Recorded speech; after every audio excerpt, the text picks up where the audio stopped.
Ok. Tiens, je me souviens qu'il y a une semaine également, jour pour jour, plus ou moins, c'était le 25 décembre. Et le monde entier était en train de célébrer quelque chose de particulier, mais on dirait que cet événement est passé inaperçu dans les assemblées des saints. Est-ce que vous avez une explication pour nous? Non, non, nous avions juste informé les saints que Jésus n'est pas né le 25 décembre, ça c'est connu de tout le monde. Donc 25 décembre est une date qui a été fixée par Constantin lorsqu'il a cru au catholicisme. Donc il va donc choisir ensemble avec la papauté pour que la naissance de Jésus soit célébrée le 25 décembre. Donc pour nous, c'est un non-événement.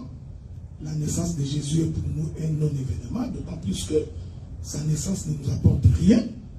Le frère Paul dit, si Christ n'était pas mort et ressuscité, notre prédication serait vaine.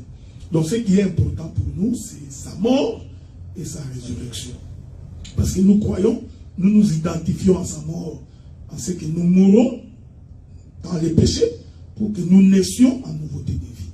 Donc cette fête du 25 décembre n'est qu'une fête, c'est une fête commerciale. Tout le monde le sait que c'est une fête commerciale. C'est pendant ce moment-là que les gens font, les commerçants, les chiffres d'affaires gonflent, et aussi l'imaginaire Père Noël, qui malheureusement n'est qu'un blanc. Donc, on fait son apparition, vous voyez que ça ne nous concerne pas. Voilà, c'est ça. Donc, il est faux de penser que célébrer Noël, c'est quelque chose qui doit se faire obligatoirement, tout comme célébrer Pâques également. Donc, en réalité, écoutez, ce que je voudrais dire ici, mon bien-aimé Sam, c'est que nous ne refusons pas que les gens puissent fêter. Ok? Parce que nous faisons une différence entre fêter et célébrer. Hein? Donc, quand je suis à la maison avec mes frères, quand nous mangeons, nous buvons, nous fêtons. C'est une fête. Mais nous ne célébrons rien. Ok? La différence est là. Donc, si le 25 décembre, généralement qui est un jour férié, nous décidons de nous retrouver pour parler, manger ensemble, sans célébrer la naissance de Jésus, nous n'avons pas péché. Ce qui devient un péché, c'est lorsque nous nous réunissons en considérant que nous sommes en train de célébrer. Ok? Donc, c'est de la même manière que le 1er janvier, parce que ça tombe un dimanche, bon, dans les calendriers des hommes, c'est une nouvelle année qui commence, nous nous permettons de remercier Dieu pour nous avoir gardés. Donc nous ne célébrons pas un Saint-Sylvestre. Ok? C'est important que les gens puissent le savoir. De la même manière, la fête des Pâques, il ne s'agit pas d'une date fixe où nous devions aller célébrer la fête des Pâques. En réalité, chaque fois que nous nous réunissons autour de la parole, nous nous souvenons que Christ est mort et qu'il est ressuscité pour nous. Voilà, c'est ça. Nous avons également cette semaine, je me souviens, nous avons fêté votre anniversaire, docteur. Et une chose que j'ai retenue, à un moment donné, quand on a apporté le cadeau, vous avez refusé de souffler sur les bougies. Mais vous savez, ça, ce que je n'aime pas chez toi, c'est toujours vouloir me poser des questions personnelles. J'ai toujours détesté. Non, non. Non, vous êtes un ministre face au peuple. Vous êtes le modèle. Ah, ok. Bon, merci beaucoup. Non, je voulais tout simplement dire que, vous savez, il y a quelques années, quand l'Internet n'existait pas encore, beaucoup des informations nous échappaient. Aujourd'hui, avec Internet, donc, même si on ne vous prêche pas, il suffit d'aller consulter Google. Donc, allez trouver l'origine des bougies qu'on met sur les gâteaux d'anniversaire. Vous allez remarquer que ces origines-là sont sataniques. C'est vrai que les gens qui mettent des bougies, pour eux, c'est un acte anodin. Ok, ce n'est pas grave. Mais l'origine, ici, je ne refuse pas que nous puissions couper des gâteaux. Ce n'est qu'un gâteau. Ok, c'est un peu du sucre avec des caramels. Voilà, donc, c'est pas un problème. Mais les bougies que nous mettons en forme de célébration, c'est là où je trouve que si vous ne faites pas attention, vous tombez dans un culte d'un dieu païen. Donc c'est un peu dans ce sens-là. Donc je sais que les petits là brûlent déjà des questions, mais les questions sont un peu patientes. Donc, c'est ce que je voulais dire. Donc c'est que quelqu'un fête son anniversaire, il n'a pas commis un péché. Ok? D'ailleurs, toutes les fêtes de Pâques, les fêtes des rameaux, qu'on appelle des rameaux aujourd'hui, des gerbes agitées, toutes ces fêtes-là, se faisaient au jour de l'anniversaire. D'accord. Alors, qu'est-ce que vous pensez du fait que lorsque on se rassemble lors d'une convocation solennelle, donc quand on vient par exemple le dimanche, lorsque c'est l'anniversaire d'un des membres, après l'Assemblée, il n'est pas défendu de pouvoir lui souhaiter bon anniversaire, apporter un cadeau. Est-ce que vous êtes également contre ces pratiques-là? Non, après le culte, il n'y a pas de problème. C'est-à-dire, puisque nous nous sommes retrouvés, donc d'abord nous terminons le culte. Parce que le culte est en l'honneur de l'Éternel. Donc, dans un culte, on ne peut pas prendre quelqu'un qui fait son anniversaire, le mettre en l'honneur. C'est contre la volonté de Dieu. Selon la doctrine, tout le culte doit être en l'honneur de l'Éternel. Ni en l'honneur du pasteur, ni de sa femme, ni de son ministère. J'ai toujours été étonné. Tu verras tout un culte. Nous célébrons le 42e anniversaire du ministère du pasteur. Okay? Donc le culte ne peut pas faire l'objet d'autre chose que d'élever le nom du Seigneur. Mais nous pouvons remercier Dieu parce que notre pasteur a fait 20 ans en train de servir Dieu. Okay? Nous pouvons les remercier. C'est-à-dire, nous venons dans un culte comme ça, un sujet de prière, remercions Dieu parce que le frère Sam, Dieu l'a conduit pendant 15 ans en train de les servir. Mais on ne peut pas faire un culte seulement parce que toi, tu as fait 20 ans de ministère. Ouais, c'est contre la doctrine, c'est contre la pensée de l'Écriture. De la même manière, j'ai toujours dit, on ne peut pas faire un culte pour les mariés. C'est ça, ça va être ma question suivante. Il faut comprendre. Donc, nous ne pouvons pas nous réunir le peuple de Dieu pour célébrer un culte à l'honneur des mariés. Non. C'est pourquoi j'ai toujours dit, nous pouvons prier pour les mariés. Mais nous n'allons pas faire tout un culte à leur honneur. Donc, ils viennent, pendant notre culte normal, nous les appelons, tout comme on prie pour les malades, pour les gens qui voyagent, nous allons prier pour eux. Mais on ne peut pas faire un culte. C'est-à-dire, nous sommes réunis à cause des mariés. Non. Israël se réunissait pour la cause de l'évangile. Donc, c'est pour dire que l'on souhaite à quelqu'un bon anniversaire dans une salle ou dans un lieu de culte, ce n'est pas un péché, pour autant que vous le fassiez après le culte. C'est-à-dire, nous avons fini le culte, maintenant nous restons dans l'hiver, et bien souhaitez lui bon anniversaire, et au besoin. Donc, si vous voulez manger un gâteau, mangez-le, mais moi je veille pour que les bougies ne soient pas sur le gâteau. Voilà. C'est entendu. Donc, une dernière chose également, lorsqu'on se réunit également pour un culte, pour pouvoir organiser une consécration d'enfants. Je pense que vous êtes au courant que, effectivement, dans les églises des réveils, ça arrive qu'il y ait un culte, et ce jour-là, on va prier principalement pour consacrer les enfants à Dieu. Mais tout dépend de qu'est-ce que tu entends par consécration. On l'appelle consécration, bon, je ne sais pas pourquoi on l'appelle ainsi. En fait, bon, est-ce que bibliquement, moi je veux savoir si bibliquement c'est une organisation d'hommes ou c'est quelque chose qui est... Mais non, mais le problème c'est que ça, de la même manière que nous prions pour quelqu'un qui est malade. Je prends un exemple, non? Nous sommes dans un culte et un frère est malade. Nous pouvons l'appeler et prier pour lui. Ok? Donc nous pouvons également prier pour un enfant. Un enfant qui vient de naître, sa mère voudrait qu'on prie pour l'enfant, pour remercier le Seigneur, nous pouvons prier. Donc, mais on ne consacre pas l'enfant. Okay? Donc, la consécration, c'est autre chose. Voilà, ça c'est un fait. Il y a aussi un autre élément que j'ai toujours évoqué, pour éviter que nous tombions dans la religion. Okay? Donc, papy, il faut toujours vérifier si le son est parfait pour les gens qui nous suivent. Donc, de la même manière, je pense que pour que nous ne tombions pas dans la religion, je prends un exemple. L'enfant est né le 21 novembre. Les pasteurs sont allés à la maison. Ils ont prié pour l'enfant. Pourquoi faudrait-il encore prier pour l'enfant? Pourquoi faudrait-il encore prier pour l'enfant quand il vient au culte un dimanche? Tu comprends ce que je dis? Oui. L'enfant est né. Nous sommes allés visiter la famille.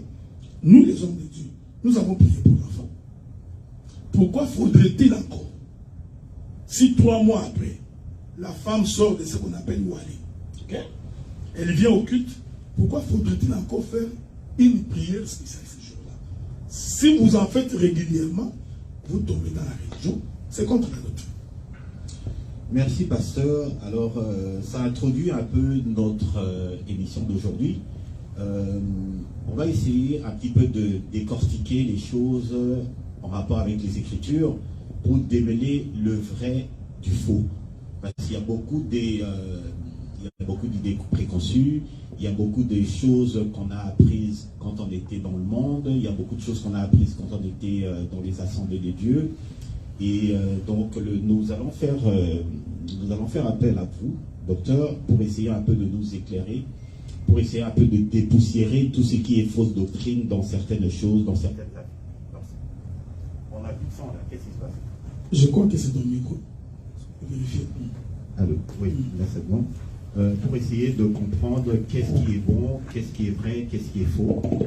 Et également, c'est qu'on va voir, c'est quoi, on va un peu examiner, on va mettre une loupe sur les assemblées pour essayer de voir quels sont les critères pour devenir un ministre. Parce qu'aujourd'hui, on voit que souvent, il y a des gens qui s'improvisent ministres, il y en a qui disent qu'ils sont appelés, d'autres qui n'ont aucune espèce de qualification, et également ça emmène à beaucoup de dérives. Alors c'est ça un peu le but de l'émission, pouvoir démêler le vrai du faux, toujours par rapport aux Écritures. Avant de commencer, je voudrais que vous faisiez un petit commentaire sur Jean 5, 39.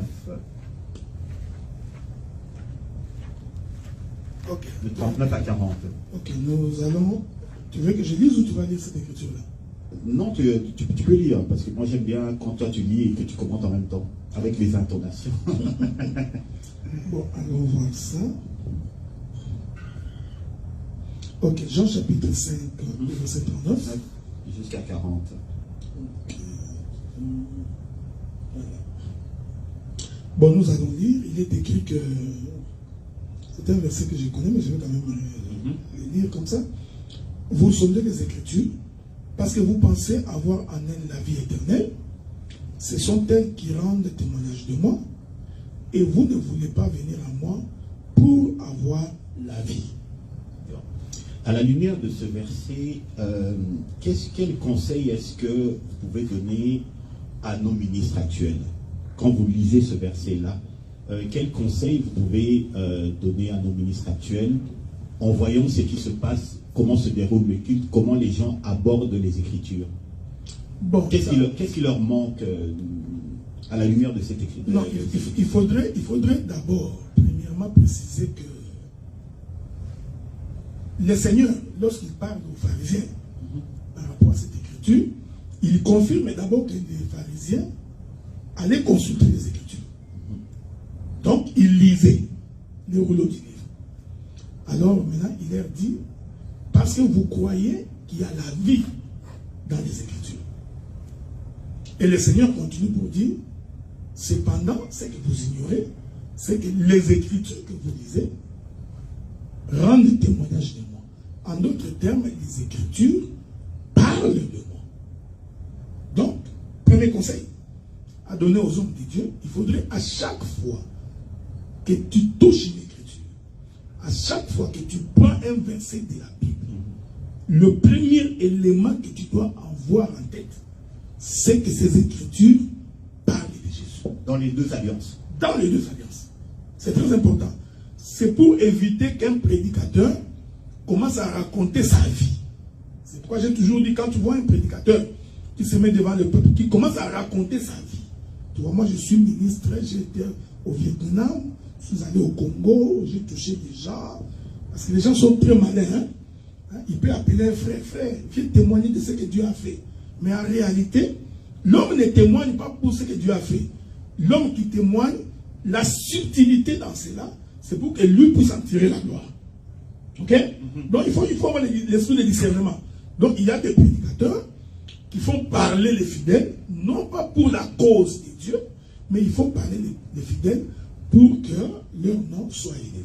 Donc, premier élément, quand vous lisez les Écritures, il faut toujours dire les Écritures rendent témoignage de Jésus. Donc, Ici, je voudrais dire toutes les Écritures, des Genèse en Apocalypse. Cela peut rendre le témoignage de Jésus directement. Ça peut également rendre le témoignage de Jésus par ricochet. Okay? Donc, on parle par exemple du diable ou des démons, mais en réalité, la finalité, c'est d'aller voir ce que Jésus fait dans la vie de quelqu'un. C'est un premier élément. Ça va nous éviter maintenant que quelqu'un vienne prêcher des choses qu'il a imaginées. C'est pourquoi un prédicateur ne peut pas, comme quand nous étions chez les protestants, s'il y a des protestants qui me pardonnent un peu, tu verras un pasteur protestant, un homme bien habillé en veste noire avec col pastoral de couleur blanche. Alors il commence à prêcher, il dit un jour les loups marchaient, il a vu un troupeau des agneaux. Alors les loups s'est dit comment je vais faire pour manger les agneaux. Tu vois des prédications comme ça. Alors les loups a porté l'habit de l'agneau, ensuite il est entré entre les agneaux, il a commencé à les manger. Alléluia! Amen. Non. Ça c'est pas ça. Non. Vous voyez que ça c'est tenté au Congo, c'est Kalao. Donc ce sont des imaginations, quelqu'un a imaginé des choses.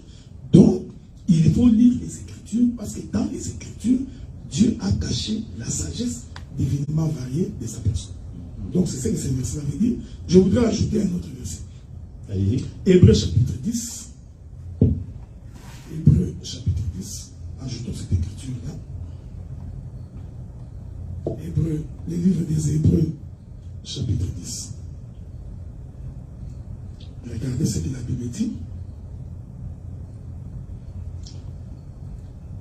Je suis à partir du verset 5. Hébreux chapitre 10, verset 5. C'est pourquoi Christ entra dans le monde. J'ai toujours aimé la manière dont Paul présente ça. Paul ne dit pas Jésus. Il ne dit pas c'est pourquoi Jésus. Non, il dit Christ. C'est important, c'est pas gratuit. C'est pourquoi Christ entrant dans le monde dit. C'est lui Christ qui dit. Tu n'as voulu ni sacrifice ni offrande, mais tu m'as formé encore. Tu n'as agréé ni holocauste ni sacrifice pour les péchés. Le verset 7, c'est le verset qui dit. Alors j'ai dit, voici je viens. Dans le rouleau du livre, il est question de moi pour faire au Dieu ta volonté. Donc, toute la Bible est un rouleau. D'après les livres d'Ecclésiaste. Donc, même Esaïe dit, toute la Bible est un rouleau. Ici, Jésus confirme que dans le rouleau du livre, il est question de lui. Donc, le prédicateur doit savoir que quand il est en train de toucher les Écritures, c'est de Jésus qu'il est question, pas de quelqu'un d'autre. Voilà, c'est ça. Merci pour la précision. Je vais... Oui. Tu as une question? Oui, vas-y. Ma question est celle-ci. Quand on parle des Écritures, vous avez dit que les Écritures témoignent la vie de Jésus. Mais quand on lit dans la Bible aussi, Jésus dit que je suis la parole. Au commencement était la parole et la parole était Dieu. Donc les Écritures témoignent la vie de Jésus ou les Écritures c'est Dieu lui-même? Bonne question, elle est bonne celle-là. Oui, donc elle est parfaite. Bon, regardez, il y a d'abord un fait. Je voudrais prendre un exemple terre à terre, hein, pour me faire comprendre. Je crois que c'est toujours les livres des Hébreux. Donc, vous voyez, nous avons l'habitude, quand il faut répondre, nous prenons toujours les Écritures. Donc, pour qu'on ne dise pas que ce qu'il dit vient de sa pensée. Souffrez avec moi. Je vais trouver cette écriture-là. Toujours dans les livres des Hébreux. Le frère Hébreu, il y a une écriture où Jésus dit on ne peut pas parler du testament tant que le testateur est vivant. Les boys, rendez-vous utile. Hein?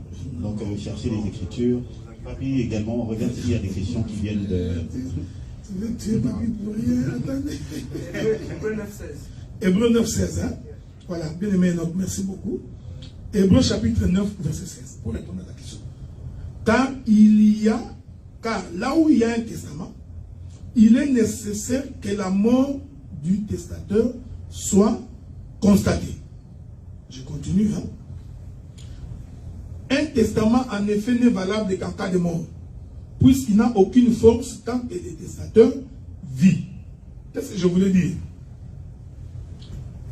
Jean chapitre 1er. Au commencement était la parole. Ok? Quand vous lisez l'écriture comme ça, il ne faut pas aller vite. Il faut rentrer au commencement. Parce que si tu ne rentres pas au commencement, tu ne comprendras pas. Dans le jardin. Oui, oui. Donc nous rentrons au commencement. La Bible dit, au commencement, Dieu créa les cieux et la terre. Donc, au commencement était la parole. Nous rentrons dans Genèse. Au commencement, c'était Dieu qui créa les cieux et la terre. Nous comprenons que la parole, c'est Dieu. Ok? Il continue. La parole était avec Dieu. C'est une dispensation. Hein? Parce que ça n'a aucun bon sens. Au commencement était la parole était avec Dieu. Quand la Bible dit qu'au commencement était la parole, ce bout de verset est une dispensation. C'est-à-dire, c'est le temps où Dieu était seul. Quand est-ce que Dieu était seul? C'est dans l'éternité. Il vient au commencement, il est seul. Maintenant, quand l'Écriture dit la parole était avec Dieu, c'est une dispensation. C'est la dispensation où Jésus qui marche sur la terre, il marche avec les pères. C'est pourquoi il dit qu'il m'a vu les pères. Je suis dans les pères est en moi, les pères est en moi, je suis dans les pères. Ok? C'est une dispensation. C'est la dispensation de la parole était avec Dieu. En d'autres termes, c'est la dispensation où Dieu est sur la terre. Il continue. Et la parole était Dieu. C'est la dispensation où Christ finit les services sur la terre. Il rentre dans sa position initiale. Tu vois? Maintenant, pour toucher le fond de la question du frère, l'Éternel a voulu que, pour que nous puissions les connaître, qu'il mette par écrit sa pensée. Ok? Donc, parce que si Dieu ne met pas par écrit sa pensée, nous n'aurons aucune idée de ce qu'il veut. Je vais essayer de simplifier ça aussi autrement. Le plus simple possible. Ouais, j'essaye. Ce sont des choses spirituelles. Je suis le frère Adela. Tant que je ne me suis pas exprimé, personne ne me connaît. Donc vous me voyez, nous le voyons, il conduit sa voiture, il est habillé en veste. Vous pensez me connaître. Mais on ne connaît la personne que lorsqu'il s'exprime. Parce qu'en s'exprimant, il traduit la pensée de son intérieur. Tu vois? Donc l'expression intérieure de l'homme nous fait connaître la personne. Maintenant, remarquez. Oh, d'où vient la parole? La parole vient des entrailles de l'homme. Comme je suis là. Ma parole, c'est lorsque je parle. C'est-à-dire que je le tire de mon intérieur et je le fais sortir de ma bouche. Donc, ma parole est l'expression de ma personne. Maintenant, Dieu a voulu, pour que nous les connaissions, qu'il fasse en sorte que ce qu'il est soit traduit par les Écritures. Maintenant, ces Écritures-là, en réalité, c'est la parole mise par écrit. Parce qu'en fait, la parole, c'est immatériel. Hein? Donc, on ne peut pas toucher à la parole. Mais Dieu va mettre par écrit sa parole, qui devient pour nous le début pour comprendre Dieu. C'est-à-dire, c'est pourquoi j'ai toujours dit que si quelqu'un n'a pas le Saint-Esprit, il ne peut pas comprendre la Bible. Parce qu'il faut le Saint-Esprit pour comprendre quelle était la pensée de Dieu. Quand il disait A, qu'est-ce qu'il lui pensait? Quand il disait B, qu'est-ce que Dieu pensait? Quand il disait C, qu'est-ce qu'il pensait? Quand il disait Zachée, je mangerai, je souperai chez toi, quelle était la pensée de Dieu? Donc c'est ce que nous disons. En fait, Dieu et la parole, c'est la même chose. C'est la même personne. C'est comme toi, c'est comme le frère ici. Lui et sa parole, c'est toujours lui. Sauf que sa parole, c'est l'expression de sa personne. Au travers de sa parole, nous pouvons les comprendre. Donc, Dieu est la parole. Sauf que maintenant, Dieu a pris sa parole, il a mis par écrit pour nous permettre, en lisant, de comprendre ce qu'il est. D'accord. La parole était avec Dieu, la parole était Dieu. Elle est venue sur la terre. Ensuite, je pense que ça dit, il est allé chez les siens ne l'ont pas reconnu, et puis, etc. Une petite explication pour introduire Jésus. Non, vous savez, c'est une façon pour dire ceci. Bon, d'abord, je voudrais dire que Dieu ne raisonne pas comme nous. Hein. C'est très important. Donc, 1 plus 1, pour les humains, c'est 2. Hein. Mais Dieu a dit 1 plus 1. égale 1. Ça dépasse l'entendement de l'homme. Ok? Un mathématicien dira que c'est de l'aventure. Ok? Donc, mais Dieu dit 1 plus 1 égale 1. Maintenant, regardez, Dieu, il fait des choses bizarres. Il dit au commencement était la parole. Je vous ai dit qu'au commencement, ce n'était pas la parole. La Bible dit qu'au commencement était Dieu. Ouais? Ouais. Donc Dieu, là c'était pour dire que la parole est Dieu. Maintenant, ensuite il continue, il vous dit, la parole était avec Dieu. Il continue, il conclut, la parole était Dieu. C'est pas fini. Maintenant que nous sommes d'accord que la parole est Dieu, maintenant, il dit ceci. La parole, qui est Dieu, s'est faite chair. Or, nous savons, ce qui est devenu chair, c'est le Seigneur Jésus-Christ. Il est venu chez les siens. Il était venu chez Israël. Israël ne l'a pas reçu. Ok? Et l'écriture continue. Cette parole est devenue la lumière des hommes. Jésus va confirmer que je suis la lumière du monde. Il confirmait qu'il est Dieu. Maintenant, je vais anticiper, parce que c'est aussi ça le ministère. Il y a quelqu'un qui va se dire pendant qu'il nous écoute là, ça n'a pas de sens parce que comment est-ce que lui qui est Dieu était sur la terre et qui était resté au ciel? Bah oui. Il y en a d'autres qui ont même posé la question, mais quand Jésus disait mon père, pourquoi m'as-tu abandonné? Donc lui-même reconnaît qu'il a un père. Mais comment vous dites qu'il est Dieu? Hein? Donc le jour où il est venu se faire baptiser, une voix se fit entendre, il dit c'est lui-ci mon fils.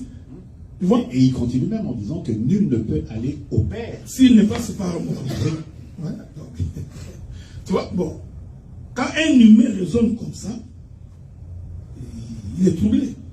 C'est pourquoi je vous avais dit, ça c'est Isaïe qui dit ça, Isaïe chapitre 55. Dieu dit, de la même manière que le ciel est éloigné de la terre. C'est Dieu qui dit, de la même manière mes pensées sont éloignées de vos pensées. C'est-à-dire que Dieu voudrait dire, ta manière à toi de penser là, n'a rien à voir avec moi. Maintenant, j'ai toujours répondu à ces questions-là. J'ai dit, quand vous lisez votre Bible, celui qui est venu visiter Abraham, c'était qui? Ben, c'est Dieu lui-même. Maintenant, je vais poser la question. Quand Dieu était en train de manger la viande dans la maison d'Abraham, qui était resté au ciel? On pourrait croire que le ciel était... Non, oui, mais regarde. Parce que pour Jésus, ça vous serez pas troublé. Laissons Jésus à côté. Parce que là, c'est confirmé que c'était Dieu. Parce que Dieu dit à Abraham, j'ai entendu que les péchés de Sodome et de Gomorrhe a atteint son comble. Je suis descendu. C'est Dieu dit. Je suis descendu pour m'en enquérir moi-même. Donc Dieu était descendu. Celui qui mangeait avec Abraham, c'était Dieu lui-même. C'était Dieu lui-même. Maintenant, je pose la question. Si Dieu était descendu sur la terre, pendant qu'il mangeait dans la maison d'Abraham, quoi? Il a vraiment... Et puis vous croyez que Dieu vraiment, il a un ventre comme toi, il a envie de manger. Vous voyez, la difficulté devient là. Pendant qu'il mangeait, qui était resté aussi? Dieu est omnipotent, omniscient. Vous voyez? Donc, la réflexion de l'homme va les limiter parce que lui prend Dieu comme une entité unique qui ne peut être qu'ici. Alors que Dieu n'est pas comme ça. Dieu peut être ici, là-bas, là-bas, là-bas. Il est partout. Il en est de même aussi du diable? Non. Non. La qualité de l'omniprésence n'est que pour Dieu. Okay? C'est très important. Mais comment il arrive à manipuler là-bas, mais parce que la Bible dit que quand le diable a été précipité sur la terre, il a été précipité avec ses anges. Okay. Les anges déchirent, comme on dit là. Donc c'est ça. Les démons. Ah ouais, les princes démons de ténèbres. Okay. Mais je profite pour dire, de la même manière que nous sommes serviteurs de Dieu sur la terre, le diable aussi a ses serviteurs, des humains comme nous. Il ne faut pas oublier ça. Que l'on voit. Oui. On voit qu'on côtoie tous les jours. Oui, qu'on côtoie tous les jours. En cravate, en billet, en veste comme nous. Qui sont véritablement. C'est pourquoi j'ai toujours dit, il faut pas dire que tout celui qui se dit pasteur, qui est nécessairement qu'il est pasteur. C'est pas parce qu'il est en veste et qu'il parle de la Bible qu'il est pasteur. Le diable a ses serviteurs. Des gens qui ont signé les pactes avec le diable. Et qui font des enseignements sur le monde des ténèbres comme nous apportons la lumière. Exactement. Oui. J'ai une question. comment reconnaître un bon serviteur? On va y arriver. Pour l'instant, c'est simplement l'introduction, mais on va y arriver à cette question. On peut retenir la question. Oui, on retient la question. Oui. Donc, les serviteurs du diable existent. Donc, je vais donner un exemple. Les sorciers dans l'âme. Okay? Parce que moi, j'ai toujours fait une différence entre les sorciers par acquisition et les sorciers par l'âme. Hein? Il y a des gens qui sont nés sorciers. Dans l'éternité, ils étaient déjà... Oui, il est né, son esprit est sorcier. Donc, il n'y a rien de bon à l'intérieur de cet homme-là. Cet homme-là, c'est un serviteur du diable. C'est comme si tu demandais à un léopard d'enlever ses tâches. Donc, nous avons des gens qui sont entrés eux-mêmes dans les sens occultes. Lui, il est allé donner son âme au diable. Là, il vient, il signe un pacte avec le diable, signe des papiers, il fait des alliances. C'est un serviteur du diable. Je peux prendre l'exemple. La plupart des musiciens du monde sont dans l'occultisme. Ce sont des serviteurs. Il est gentil. Il mange des fois avec toi. Il rit. Mais c'est un sorcier. Il a choisi délibérément d'aller servir le diable. Délibérément d'aller choisir le diable. Il y en a d'autres qui vont, on lui dit, écoutez, tu signes pas avec nous, 15 ans, tu feras du succès, tu feras de l'argent. L'homme fait le cas qui dit, 15 ans, c'est beaucoup. J'ai tous les ans de vivre. Mais 15 ans, ça va les rattraper très vite.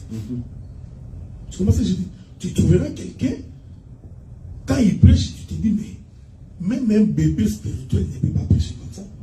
Mais l'homme est en train de réunir 18 000 personnes, 20 000 personnes qui assistent à un homme qui est en train de toucher les seins des femmes en public. Vous comprenez qu'on est en face des serviteurs du diable. Okay. Donc si on est impressionné parce qu'on voit une assemblée de 20 000 personnes, 30 000 personnes et tout, en fait c'est validé. Non, mais c'est celui qui n'a pas l'enseignement est impressionné par ça.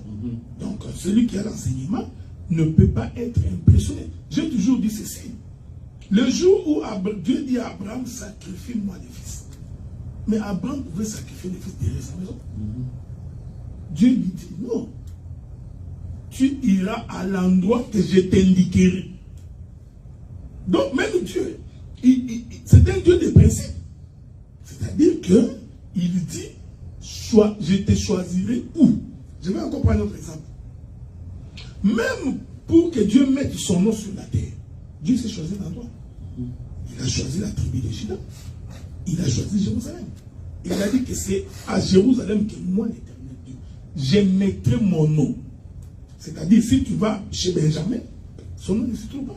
Si tu vas chez Manassé, tu ne trouveras pas son nom. Donc son nom était à Jérusalem, dans les territoires de Juda. C'est pourquoi toute la royauté d'Israël passe par Juda. Pour que tu deviennes roi en Israël, il faut que... je voudrais dire quoi par là? Je voudrais dire que ce n'est pas parce que les gens se rassemblent que Dieu est là-bas. Donc pour te rassurer que Dieu y est, il faut aller vérifier l'autel. C'est très important. Vérifier toujours l'autel. Ici, quand je dis autel, je voudrais dire vérifier de quelle manière on présente l'évangile. Parce que c'est sur l'autel qu'on coupe l'agneau. Donc l'agneau ici, c'est la parole. Vérifier de quelle manière on présente l'évangile. Donc quand vous entrez dans une église, vous trouvez un couple pastoral. Comprenez que l'autel est mauvais. C'est simple. Donc, toi, ça ne demande même pas beaucoup d'interprètes. Tu entres comme ça dans l'église, tu trouves que maman pasteur, avec son mari, 2 chaises devant, la maman donne des ordres, la maman, comprenez tout simplement que c'est un mot, c'est l'autel de Baal. Il faut sortir. Tu rentres dans une église, ça, ce sont des choses que, c'est ça qui fait la différence. Tu rentres dans une église, tu trouves les jeunes filles qui chantent en mini-jupe, avec les cuisses dehors. Dès que tu rentres, comprenez que c'est l'autel de Baal. Parce que moi, en tant que serviteur de Dieu, je ne peux pas laisser une femme à demi-nue prêcher, ou se tenir devant le peuple, ou chanter. Avec sa mini-jupe, il peut rester dans les bancs, parce que quelqu'un me dira, mais Dieu est venu pour les pécheurs. Oui, alors qu'il reste dans les bancs. Nous allons l'enseigner. Mais servir Dieu, non. Tu ne peux pas rentrer dans ça, c'est l'exemple que je donne. Tu rentres dans une église, tu trouves un pasteur qui a défrisé les cheveux. Le pasteur défrise les cheveux, il tire, il met les chignons. Il met les boucles d'oreilles. Docteur, tu m'excuseras, mais qu'est-ce que ça a de mal? Les d'aucuns diront qu'est-ce que ça peut bien changer en autant que l'enseignement qui est donné est conforme aux Écritures. Mais quel enseignement ils ont donné? Parce que le Seigneur nous... J'ai donné le verset. Le Seigneur nous apprend que quand on est femme de Dieu, servante ou serviteur, la manière d'être doit être modeste, avec pudeur et décence. Donc tu trouves un homme qui a défrisé les cheveux, c'est indécent.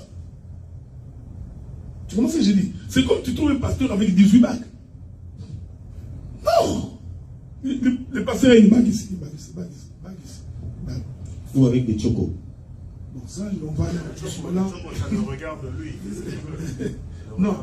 Mais pour un homme de Dieu, vous voyez, ici, il n'y a pas de loi. Mais ce que nous enseignons, c'est un principe. Le principe de Dieu, la pudeur, la décence et la modestie. Un homme de Dieu doit être un homme modeste. Il y a une question dans... Oui, la Bible a dit dans Deutéronome 22:5, la Bible a dit: une femme ne portera point un habillement d'homme, et un homme ne mettra point les vêtements de la femme. Mais de nos jours, nous voyons des femmes porter des vêtements d'homme, par exemple des pantalons, et des femmes dont on dirait c'est devenu comme l'homosexualité, mais c'est pas du tout ça. Mais par rapport à leur habillement, on peut les définir ce qu'ils sont. D'accord. Une très belle question, hein? Deutéronome combien là? 22, verset 5. Je voudrais attirer l'attention de mon bien-aimé ici. C'est très important. Quel était l'habit de Jésus là?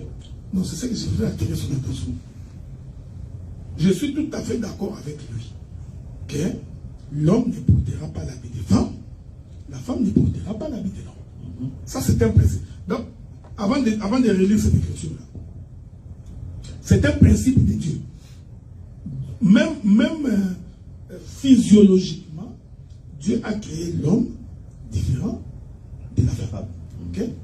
C'est un principe. C'est tout à fait normal que Dieu ait dit que la femme ne porte pas l'habillement de l'homme. C'est très important. Je n'entre pas dans la révélation. Non, ils sont dans un habillement de l'homme, mais que l'homme ne porte pas les vêtements de la femme. C'est très important. Mais je reste dans la doctrine. Dieu a voulu que les hommes ne portent pas l'habit des femmes et que les femmes ne portent pas l'habit des hommes. C'est comme aujourd'hui, si je vois un frère qui a porté des chaussures talons. Non, commençons par là. Chaussures talons. Hein? Goudine. Donc, automatiquement, tout le monde sait de quoi il s'agit. Hein? Donc, maintenant, ici, ce que je n'ai jamais aimé chez les Africains. Les Africains ont tendance à définir les vêtements de la femme en fonction de leur culture. Tu vois, toute la différence est là. Donc, comme à Bassan-Koussou, c'est un exemple que je prends, les gens de Bassan-Koussou, permettez. Donc, comme à Bassan-Koussou, les femmes ne portent que le paille. Donc, un prédicateur né, grandi à Bassan-Koussou, serait tenté de croire que les vêtements de la femme dont la Bible parle, c'est les pailles. Ok? Alors que si tu vas chez les Indiens, tu trouveras que les hommes portent le pagne. Mais il ne faut pas oublier, le pagne des hommes en Inde est différent des pagnes des femmes en Inde. Parce que les femmes en Inde aussi portent le pagne. Oui, effectivement. Donc ici, je voudrais dire ceci. Ce qui différencie l'habillement de l'homme à l'habillement de la femme, c'est la couture. Je vais prendre un exemple. Le chemise en pagne. Le pagne, c'est pour les femmes. En Afrique. Ok? Liputa. Maintenant, toi, tu as pris les liputa. Tu en as fait une chemise. Est-ce que nous allons dire que cette chemise-là, c'est l'habit des femmes? Non, absolument pas. Pourquoi? Parce que tu en as fait une couture des hommes selon la culture. Je prends l'exemple. La même chemise que je porte, il suffit de déplacer mes boutons. Oui, qui était à droite, qui devient à gauche, ça devient la chemise de la femme. Effectivement. Ouais. Juste le déplacement des boutons. Ici, bien aimés frères, arrêtez de dire que le pantalon c'est l'habit de l'homme. C'est faux et archi faux. Pourquoi je l'ai dit? Le pantalon sopana, c'est le pantalon patte d'éléphant que les femmes portent aujourd'hui. Si j'étais là, tu vas le porter? Non, mais à l'époque, j'ai porté. Non, j'ai dit, tu dis que c'est un pantalon, non? Oui, oui. Bah, mais pourquoi tu ne le portes pas? Non, c'est laid. Hein? Je trouve ça laid. Non, parce que tu trouves que c'est indécent. Voilà pourquoi l'apôtre Paul dit que vous vous habillez avec décence, pudeur et modestie. Okay. Ça, c'est la doctrine. Je vais prendre un exemple. Aujourd'hui, si tu vas acheter un pantalon gros, toi-même, même pour les hommes, tu vas les diminuer. Parce qu'aujourd'hui, c'est indécent de voir un homme avec un pantalon. Mais à l'époque de l'Ita Bembo, on mettait des goudires. On mettait des goudires. Donc, ouais. Donc, comment on appelle ça? La culture vestimentaire de peuple change au fur et à mesure. Mais la décence, la pudeur et la modestie, ces choses ne changent pas. Donc, tu comprends? Je vais encore prendre un autre exemple. Lorsque les frères de Joseph ont vendu Joseph, la Bible dit qu'ils ont pris sa robe. Donc, Joseph portait une robe. Vous comprenez ce que je dis? Joseph portait une robe. Mais la robe que Joseph portait était différente de la robe que Dina portait. Tu comprends ce que je dis? Donc, je prends, même Jésus, il portait une robe. Oui. Lorsque Joseph a interprété les songes, on lui a fait porter une robe. Lorsque vous lisez Apocalypse, je voudrais quand même qu'on dise ça. Le livre d'Apocalypse, on va dire cette écriture. Donc, il y a des gens qui sont religieux. Moi, j'ai toujours détesté les religieux. Parce que ce sont ces gens-là à qui Jésus disait, vous, les pharisiens, vous avez créé des lois que vous avez imposées au peuple, qui ne sont pas des lois de Dieu. Vous n'entrez pas, et n'entrez pas, vous aussi vous n'entrez pas. Aujourd'hui, les religieux ont créé des doctrines qu'ils ont imaginées. C'est cette doctrine-là qui dit, les pantalons, c'est pour l'homme. Non. Donc, il y a des pantalons. La tenue vestimentaire est culturelle. Donc, décréter dans une église que les femmes ne peuvent pas porter des pantalons, les femmes ceci, etc., ne respectent pas la doctrine, est en dehors de la doctrine. C'est mal présenté l'évangile. Il faut dire que la femme s'habille avec décence. Et puis, donc, si les pantalons qu'elle porte est indécent, nous allons lui dire que non, ton pantalon dessine les parties de ton corps. Okay. De la même manière qu'une femme qui porte une robe tricot, la femme a des courbes prononcées. Elle porte une robe tricot. À l'église, nous allons lui dire, ta robe là, tu ne peux pas la porter. Pourquoi? Parce que ça dessine des courbes. Les hommes aussi. Les hommes aussi. Donc aujourd'hui, la plupart des prédicateurs sont dans slim fit. Tu vois, les pasteurs est assis, les fesses dehors. Parce que il y a un démon qui circule ce jour aussi. Tu verras les jeunes frères. Il est habillé, au lieu d'enfiler la chemise, il n'enfile pas la chemise. Il enfile juste les débuts. Il veut nous montrer quoi? Parce que si tu vas enfiler, tu enfiles toute la chemise. Mais il a laissé derrière. Il enfile juste ici. Pour montrer sa ceinture. Ah. Parce que sa ceinture est griffée. Les jeunes, c'est vrai? Ben oui. Tu as vu? Donc, la question c'est pourquoi, si tu viens avec ton évangile des pagnes et des pantalons, mais tu ne pourras pas prêcher les autres nationalités. Parce que tu ne peux pas. Est-ce que tu vas dire à un blanc ou à une blanche, d'accord, pourtant? Non. Mais je peux lui dire, il faut t'habiller avec décence, pudeur et modestie. Maintenant, une femme qui a des courbes prononcées devrait éviter de porter des pantalons qui les serrent. Ou alors tu portes un pantalon, si ça te sert, eh bien, choisis une chemise ou quelque chose de beaucoup plus long. Mais vous savez, moi j'ai toujours dit que même les pagnes, c'est plus sexy que les pantalons. Et une femme qui porte un pagne, juste un pagne, qu'il a des postérieurs avancés. Mais c'est plus sexy qu'un pantalon. Les avis sont partagés. Moi, ça, c'est mon point de vue. Bon. Je vais lire l'écriture. Juste l'écriture. Juste l'écriture et puis on passe aux questions. Ok. Bon. Apocalypse chapitre 1er, verset 13. Ça, on parle de Dieu. Ok. Apocalypse chapitre 1er, verset 13. Au milieu de ce chandelier, quelqu'un qui ressemblait à un fils d'homme. C'est un homme. Ok. Vêtu d'une longue robe. Et écoutez, bon, vous pensez vraiment que Jean allait écrire vêtu d'un pantalon? Parce que Jean, vous savez, quand Dieu donne il donne des visions à un prophète, les visions que le prophète reçoit est aussi fonction du milieu dans lequel il évolue.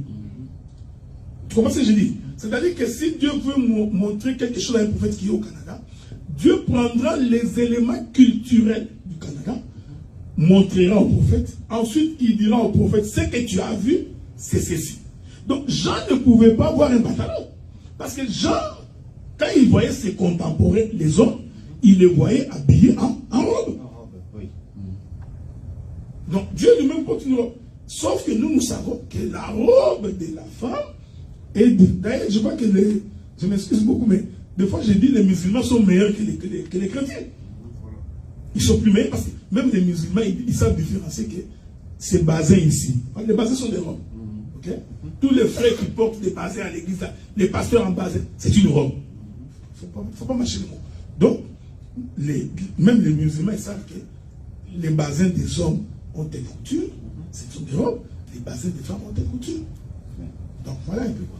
Il y avait une question. Vas-y. Bon, moi ma question c'est relative par rapport au culture, parce que j'ai entendu Dr. Delard dire que on ne peut pas, disons, relier l'église et la culture. Moi ma question c'est pas exactement. Non, mais laisse quand même poser la question. Ma question est celle-ci. Est-ce que c'est mauvais, étant que nous peut-être africains? Je donne un exemple pour être un peu plus clair. Je donne un exemple de l'église catholique. À l'église catholique, il y a eu une époque où le cardinal de l'église catholique a écrit une lettre au Vatican, que la façon dont la messe se déroule au Vatican, ce n'est pas vraiment conforme à nos cultures.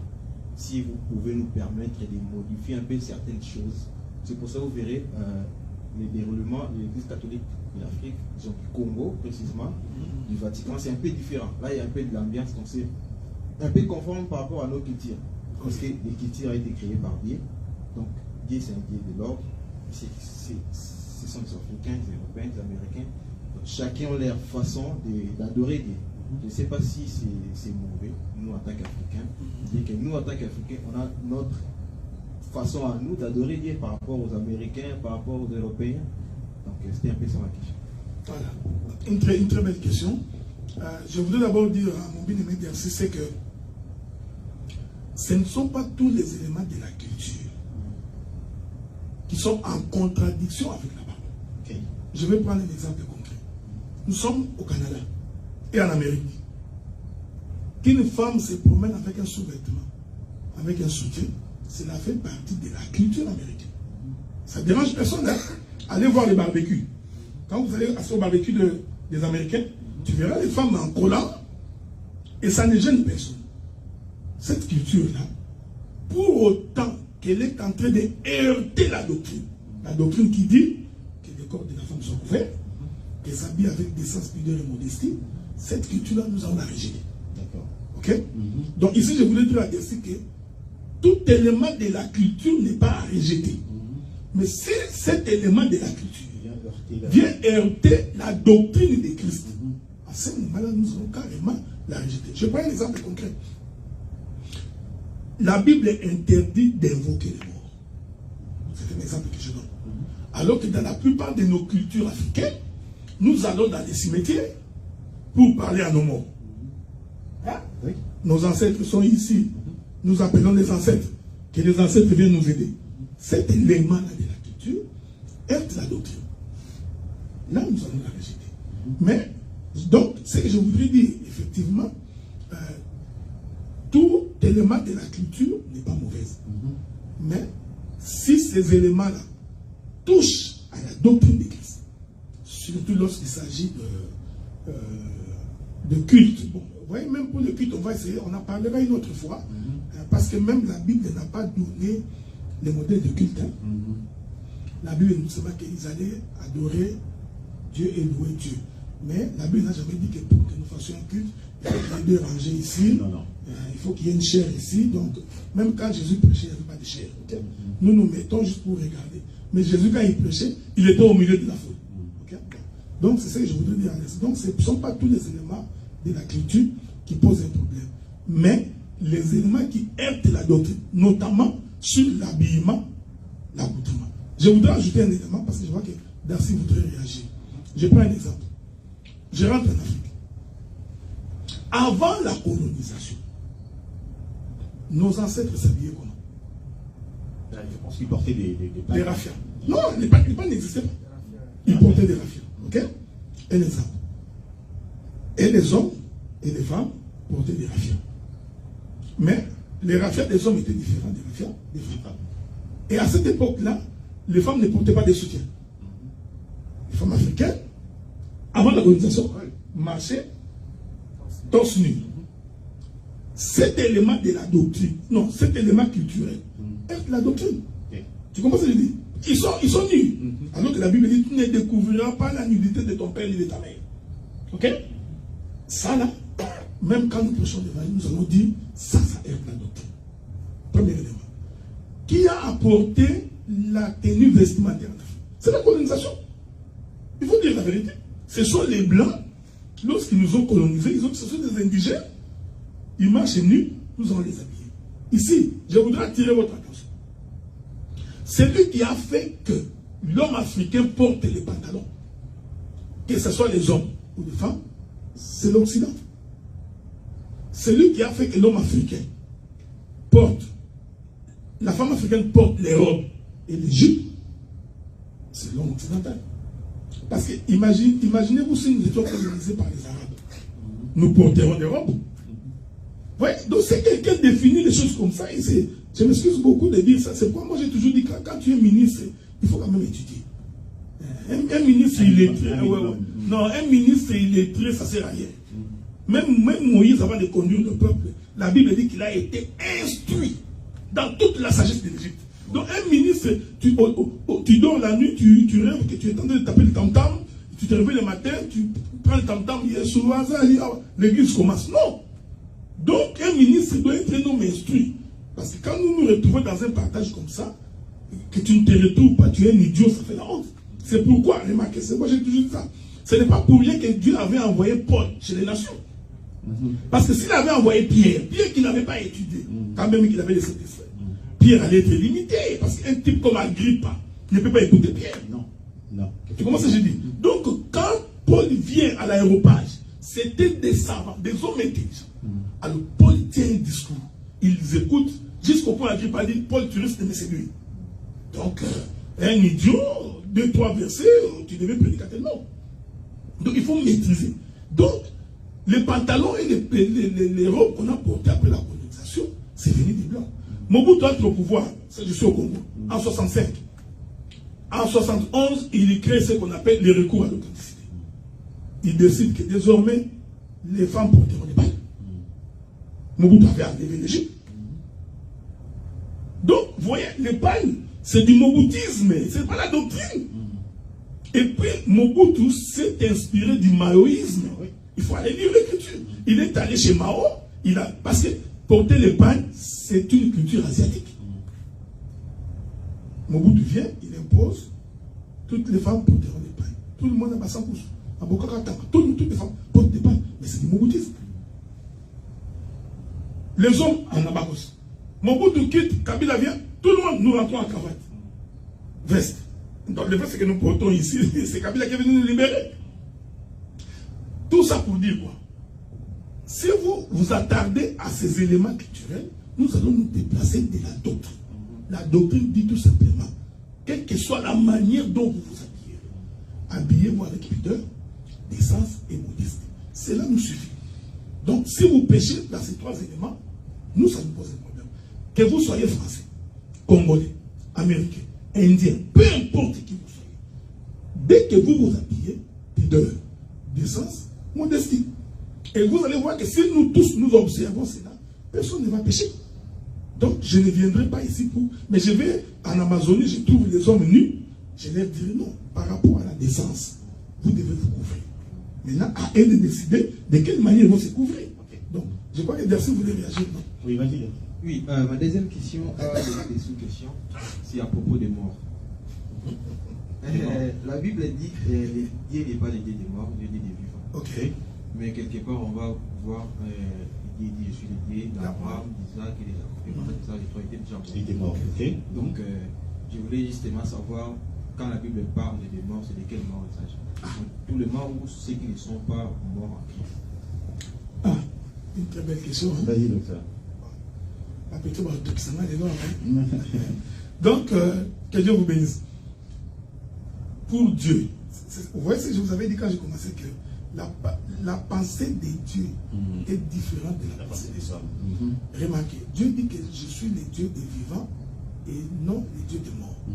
Mais quand Dieu veut citer les noms, remarquez, il n'a pas cité Moïse, non, ni Élie, ni aucun autre prophète. Il n'a cité que le patriarche. Il a cité Abraham, Isaac et Jacob. Pour Dieu, Abraham, Isaac et Jacob sont vivants. Bon, maintenant, tu vois, parce que c'est une émission, je voudrais donner quelques éléments. Parce qu'en fait, Abraham, Isaac et Jacob représentent la marche des 3 jours de Jésus dans les tombeaux. Tu comprends ça? Oui. Le Fils de l'homme sera dans le ventre de la terre, comme au temps de Jonas. Après 3 jours, il ressuscitera. Donc Dieu considère qu'Abraham et Isaac et Jacob représentent une donnée prophétique de sa propre marche. C'est pourquoi il dit, je suis le Dieu d'Abraham, d'Isaac et de Jacob.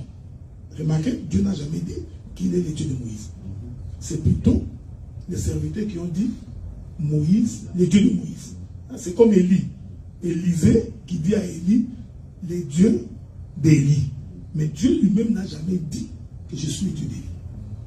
Dieu disait, mon serviteur Élie, Moïse mon serviteur. Donc ici, je voudrais dire à Darcy, en fait, Abraham et Isaac et Jacob, dans la pensée de Dieu, ils représentent la dispensation de la marche. Donc, c'est-à-dire, représente Dieu. Ce n'est pas pour rien que Dieu, pour commencer le culte, il s'est choisi Abraham. Ce n'est pas pour rien, parce que la Bible dit que Dieu a regardé sur toute la surface de la terre, il choisit Abraham. À partir d'Abraham, Dieu voulait se faire un nom. Il prend Abraham, d'Abraham naquit Isaac, Isaac, Jacob, de Jacob, les 12. Automatiquement, l'œuvre de Dieu commence. Israël devient nation par Jacob. Parce que c'est lui qui a donné 12. Donc, Abraham, Isaac et Jacob représentent en fait la pensée de la mort et de la résurrection de Jésus. On va revenir avec les questions. Tout à l'heure. On va juste essayer de progresser dans le déroulement. Mais les sujets, c'est pas si la mort. C'est sur la mort. J'ai été sur la création. La création. Ça passe déjà. Vas-y.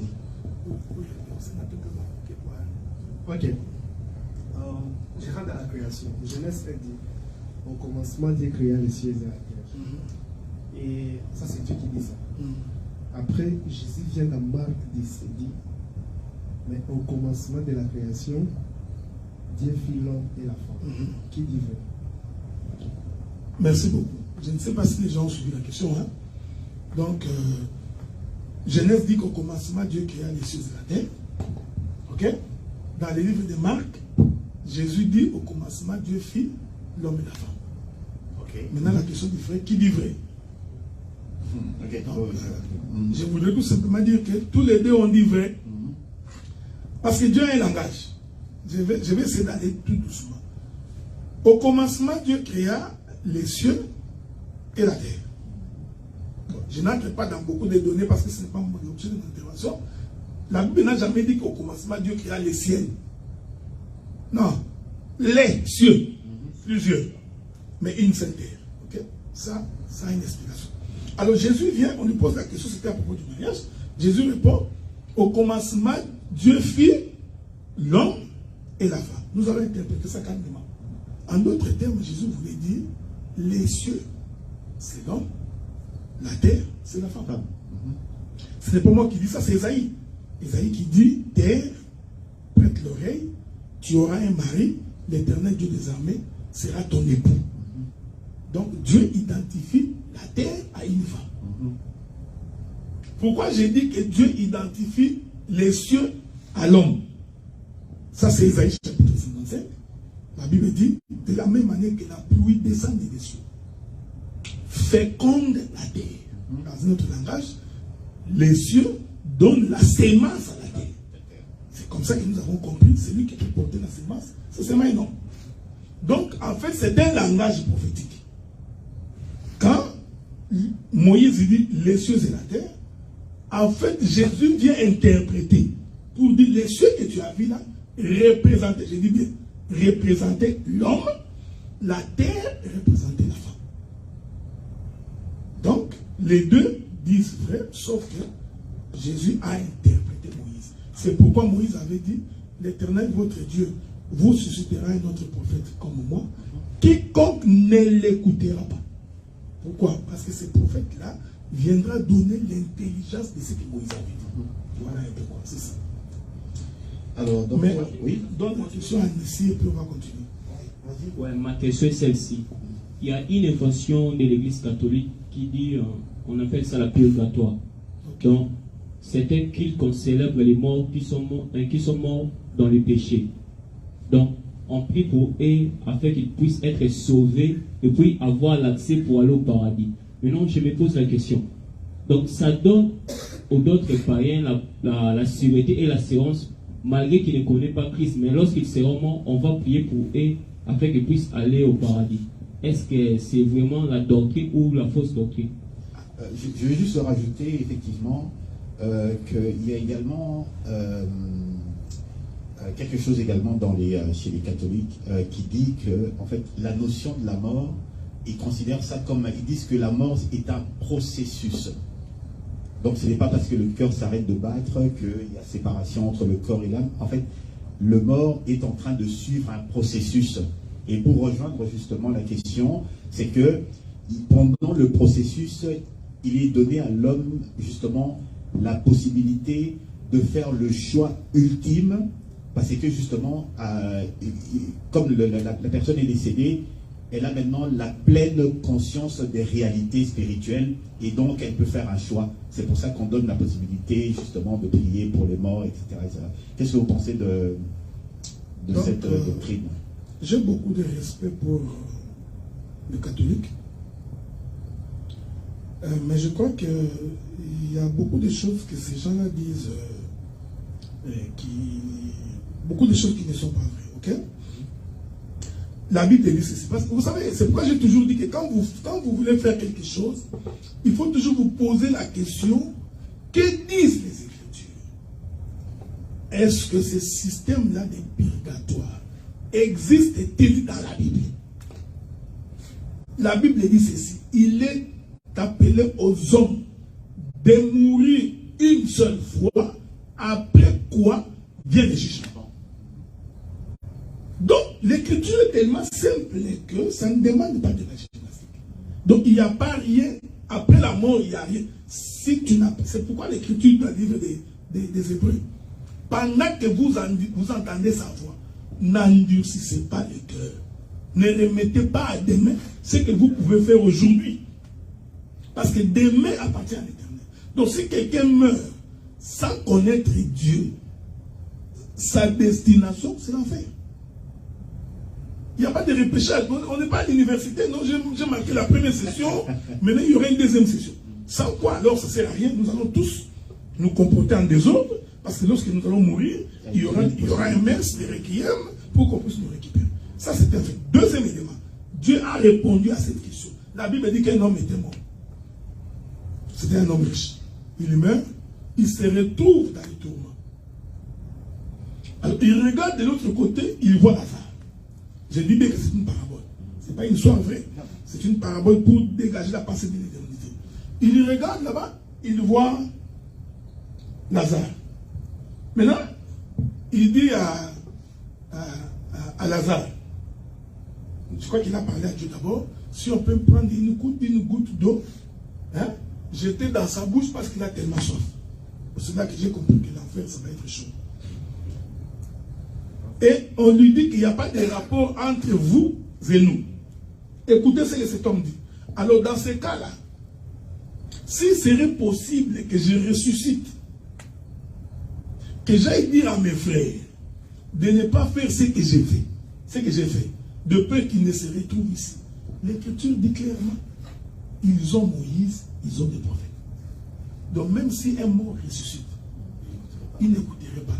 Ils doivent croire pendant qu'ils sont vivants. C'est pourquoi nous avons toujours été contre les gens qui, il est rentré dans un coma. Bon, il est possible qu'il soit mort, c'est toujours possible. Il ressuscite. Il sort de son coma, il devient prédicateur. Il a croisé Jésus quelque part. Bon, ouais, il y a même quelqu'un qui a dit que non, j'ai croisé David, j'ai vu Abraham. Je me suis posé la question, il avait vu la photo d'Abraham. Il a vu Abraham où? Donc, vous voyez, c'est toutes les imaginations. Il y a même quelqu'un qui a dit, je suis allé en enfer, j'ai trouvé beaucoup de pasteurs. Alors Dieu m'a dit d'aller dire aux pasteurs de faire attention pour ne pas se retrouver en enfer. Mais si moi je suis passé, je vais taper ces frères-là. Donc, lui m'a déjà vu en enfer. Je ne suis pas encore parti. Donc, vous voyez, c'est des aventures. Nous croyons quand nous sommes vivants. C'est pourquoi nous vous conseillons quand nous prêchons comme ça. Ce n'est pas de l'aventure, hein. Nous prêchons pour que vous vous convertissiez. Parce que ce monde ici va être détruit. Ça, il faut le savoir. Même du temps de Noé, les gens se moquaient. Hein. Ils se disaient, c'est pas vrai. Ça n'arrivera jamais. Du temps de... C'est pas étonnant. C'est pas la première fois. Les gens se moquent toujours. Dieu détruira. Donc, le système purgatoire, c'est un système diabolique. C'est une invention des catholiques. Non, c'est une invocation des morts. L'Écriture l'interdit. Tu n'invoqueras pas les morts. Tu ne feras pas un culte de mort. C'est pourquoi, moi je suis même allé très loin dans mes interventions. J'ai dit, même les gens qui parlent au cimetière, ton papa est mort, il t'appelle, ton papa est mort, est-ce que tu vas dire un mot? Tu te mets aussi là. Papa, comme tu es parti là, les gens là qui t'ont fait ça, il ne faut pas les laisser en paix, il faut les poursuivre. Mais c'est une pratique diabolique. C'est lui qui est mort. Ce qu'il y a là-bas, ce n'est qu'un corps, lui-même n'est pas là. La Bible dit qu'en réalité, dans l'homme, c'est l'esprit. Mais vous parlez, vous allez parler à un cadavre. Ouais, donc ce sont des éléments, des fois anodins, mais très importants. Donc vous trouvez des gens, j'ai vu ça, hein? On fait le tour, tout autour d'un cadavre. Bon, je sais qu'on peut aimer la personne, mais il faut éviter que ça devienne un culte. L'autre va enlever les chapeaux. Honorer les morts. Non.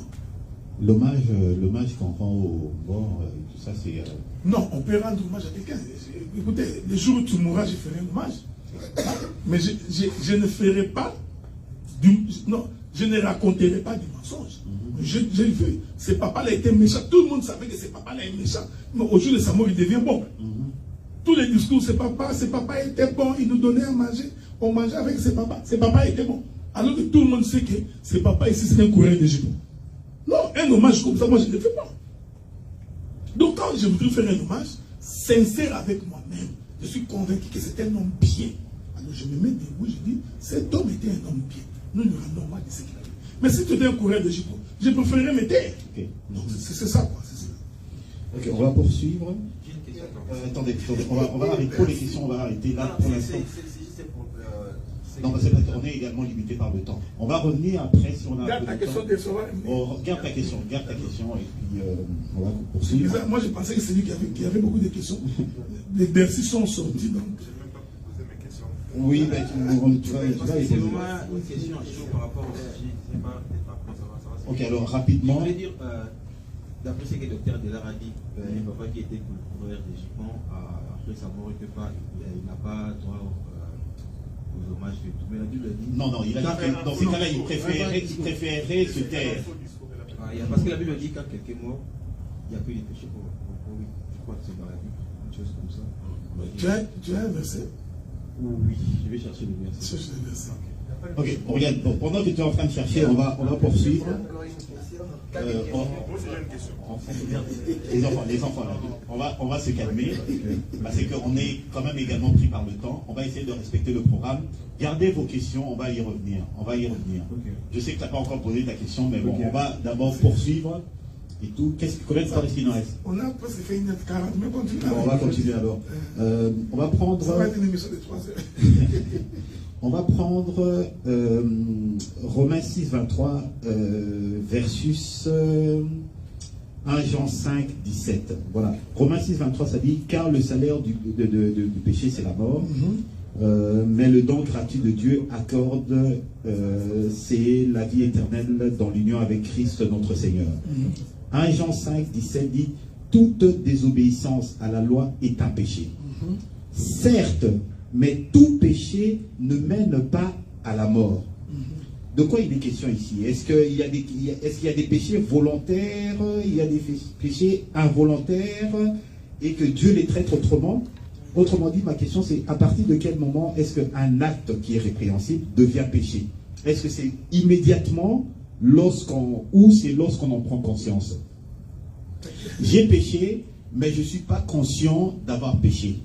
Est-ce que je suis immédiatement dans la transgression, ou c'est à partir du moment où je prends conscience du péché que là, en ce moment-là, je suis blâmable? Est-ce qu'il y a des péchés volontaires, des péchés involontaires, que Dieu les traite autrement? Je suis en train de vouloir trouver un verset. Attendez. Oui. Attends. Il y a une écriture qui dit que Dieu a mis la loi du péché dans la conscience des humains. Romains, ça doit être Romains. Romains 7. On va voir ça. Ça doit être dans Romains. Voilà, je suis dans Romains chapitre 8. Prenons même Romains chapitre 2 d'abord, avant d'aller là-bas. Romains chapitre. Voilà. Romains chapitre 2. Nous lisons à partir du verset 13. Non. Verset 12. Ok? Tous ceux qui ont péché sans la loi périront aussi sans la loi. Ok? Donc, l'ancienne alliance. Oui, c'est-à-dire que si tu ne connaissais pas la loi et que tu pêches sans connaître la loi, eh bien, Dieu dit tu mourras aussi sans la loi. Sans la loi. Mais je continue, hein? Je continue. Et tous ceux qui ont péché avec la loi seront jugés par la loi. Donc quelqu'un peut dire, je ne connaissais pas la loi. Comment est-ce qu'on peut me condamner? Dieu continue. Ce ne sont pas en effet ceux qui écoutent la loi qui sont justes devant Dieu. Mais ce sont ceux qui la mettent en pratique qui seront justifiés. Maintenant, regardez le verset 14. Quand les païens qui n'ont point la loi, c'est comme toi qui dis, tu ne savais pas, font naturellement ce que prescrit la loi. Ils sont eux qui n'ont point la loi, une loi pour eux-mêmes. Ils montrent que l'œuvre de la loi est inscrite dans leur cœur, leur conscience en rendant témoignage et leurs pensées s'accusant ou se défendant tour à tour. Dieu a fait en sorte qu'en tout temps, même celui qui n'a pas écouté l'évangile, Dieu a mis dans sa conscience la loi de Dieu. Un enfant de 2 ans. Mais oui. Regarde, je vais donner un exemple. On était ensemble avec toi. Un enfant qui naît, il grandit. À 2 ans, vous laissez les gâteaux sur la table. L'enfant vient, il y récupère les gâteaux. À 2 ans, on vient poser la question. Qui a pris les gâteaux? L'enfant dit, il a quitté sa soeur. Mais pourtant, c'est lui qui a pris les gâteaux. Mais qui lui a appris que c'est mauvais? C'est inscrit dans la conscience. Regardez, même l'enfant de 2 ans, quand il se fâche, quand tu grondes l'enfant, il sait que ce qu'il a fait, c'est mauvais. Donc, Dieu a fait en sorte que même le païen qui ne connaissent pas Dieu, Dieu a inscrit dans leur pensée, dans leur conscience, la loi. Je vais donner un exemple. Voler. On ne te l'enseigne pas Dieu l'a inscrit dans ta conscience. Que voler est une mauvaise chose. Mentir, c'est inscrit. Prendre la femme de son... D'ailleurs, celui qui prend la femme de son prochain, il ne peut qu'être conscient. Parce qu'un bébé de 2 ans ne prendrait pas la femme de toi. Donc, c'est ce que je voudrais dire. Maintenant, je reviens à ta question. Y a-t-il des péchés volontaires et des péchés involontaires? Mais la Bible dit qu'il y a des péchés volontaires et des péchés involontaires. Est-ce que Dieu les traite différemment? Oui, il les traite différemment. Il n'y a pas de salut pour les péchés volontaires. Okay, La Bible dit, la Bible dit que c'est lui qui pêche volontairement pour des salut pour lui. Mais il faut faire attention. Parce que les péchés volontaires et involontaires, selon Dieu, ce n'est pas la volonté de l'homme. Je vais te donner un exemple. Okay. Je décide de frapper ses frères. Ok? Volontairement, j'ai décidé. Je frappe ses frères. Tu ne peux pas dire que ça c'est un péché volontaire. Ça, tu as défini la volonté en français. Ok?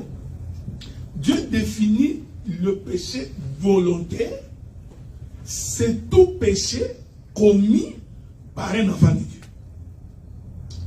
Ah, ok. Le péché volontaire, c'est tout péché qui est commis par un enfant de Dieu. Tu comprends ce que je dis? Alors que les péchés involontaires, non, j'ai inversé, pardon. Dieu considère les péchés involontaires, tout péché commis par un enfant de Dieu. Ok, ça c'est involontaire. Le fils de la maison, comment de l'impudicité, péché involontaire. Pourquoi? Parce qu'il a la loi de Dieu dans son cœur qui l'amènera à la repentance. C'est dur, hein? Non, mais je vais aller doucement. Je sais que t'essayes de mûrir. Okay. Je suis un enfant de la maison. Ok. Je décide volontairement. Ça, c'est ta volonté. Oui, ma volonté. Ouais. Je décide volontairement de pécher, de mentir, de tricher, de tromper mon épouse. Dieu considère ça comme un péché involontaire. Parce que le péché involontaire a droit au pardon. Okay. J'ai une question, même si j'ai planifié de le faire. Mais c'est ça qu'on est en train de dire. Je voudrais que les gens me suivent. Je sais que c'est un peu choquant. C'est un peu choquant. Attends, je vais donner un exemple. L'enfant prodigue, il était dans sa maison, son père. Oui. Il a pris les biens qui lui revenaient. Il est allé faire la vie avec les femmes. Ok? C'est sa décision. Naturellement, comme ça, naturellement, on a l'impression que c'est un péché volontaire. Mais dans la pensée de Dieu, c'est un péché involontaire. Pourquoi? En allant là-bas, il s'est rendu compte que ici n'est pas ma place. Je dois revenir. Donc en fait, le péché involontaire, selon Dieu, c'est l'ensemble des péchés commis par les fils de Dieu. Alors que les péchés volontaires, ce sont des péchés commis par les fils de la perdition. C'est pour cette raison-là qu'il n'y a pas de pardon pour eux. Je vais aller autrement. Je vais essayer d'expliquer ça. C'est ça le péché contre le Saint-Esprit. C'est ça le péché contre le Saint-Esprit. Je vais aller autrement. La Bible dit, tout celui qui pêche volontairement ne peut pas être sauvé. Ok? Ah oui, il l'a dit. Ah oui, c'est écrit. Maintenant, regardez. Or, pour être